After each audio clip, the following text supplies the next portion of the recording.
शिरसमणी प्राथमिक शाळेत अनोख्या उपक्रमात माजी विद्यार्थ्यांचा मेळावा संपन्न। शिरसमणी प्राथमिक शाळेच्या माजी विद्यार्थी मेळाव्याच्या निमित्ताने तेजोमय फाउंडेशनचे संस्थापक अध्यक्ष तथा शेतकरी चळवळीचे राज्यनेते श्री संजय वाघ, शिरसमणीकर व कर्मवीर आबासाहेब तथा नाम सोनवणे आर्ट कॉमर्स व सायन्स महाविद्यालय सटाणा तालुका बागला यांचे उपप्राचार्य श्रीमती सुनीता संजय वाघ शिवाळे मॅडम यांच्या संयुक्त विद्यमाने शाळेत स्वयंपाकासाठी लागणारे साहित्य भेट देण्यात आले। या भेटीत 7 प्रकारच्या 10 किलो पासून ते 40 किलो पर्यंत स्वयंपाक करता येतील अशी मोठ्या आकाराची पातेले, त्यावरील झाकण, लोखंडी कढई, शेगडी तसेच विविध भांडी यांचा समावेश होता। हे साहित्य शाळेतील विद्यार्थ्यांसाठी स्वयंपाक व नाश्ता तयार करण्यासाठी उपयुक्त ठरावे म्हणून हा अनोखा असा उपक्रम राबवण्यात आला।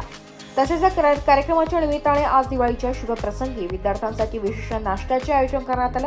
या कार्यक्रमाला शाळेचे मुख्याध्यापक श्री बिरारी सर, सर्व शिक्षक वृंद, उपसरपंच प्रशांत वाघ, विद्या साधना क्लासेसचे प्रतिनिधी बाबा शिरसाट, शिवसेना प्रमुख जितेंद्र वाघ, कृषी अधिकारी श्रीरंग वाघ, सचिन वाघ, मुकुंद वाघ, गोटू वाघ शिरसाट सर, श्रीकांत वाघ, हिरामण वाघ, आर्मीचे जवान गोटू वाघ शिरसाट सर आदी मान्यवरांच्या उपस्थितीत हा उपक्रम यशस्वीपणे पार पडला। तेजोमय फाउंडेशनच्या माध्यमातून झाडे लावा झाडे जगवा हा उपक्रम प्रतिवर्षी चालू असून झाडे जगवण्यात संस्था यशस्वी झाली। आता या अनोख्या उपक्रमामुळे शाळेच्या विद्यार्थ्यांसाठी आवश्यक स्वयंपाक सुविधा उपलब्ध झाल्याने सर्वत्र तेजोमय फाउंडेशनचे अध्यक्ष संजय वाघ यांचे कौतुक करून समाधान व्यक्त करण्यात येत आहे। नाशिक लोकशाही न्यूज साठी प्रतिनिधी बाजीराव नाना खेरनार, नाशिक।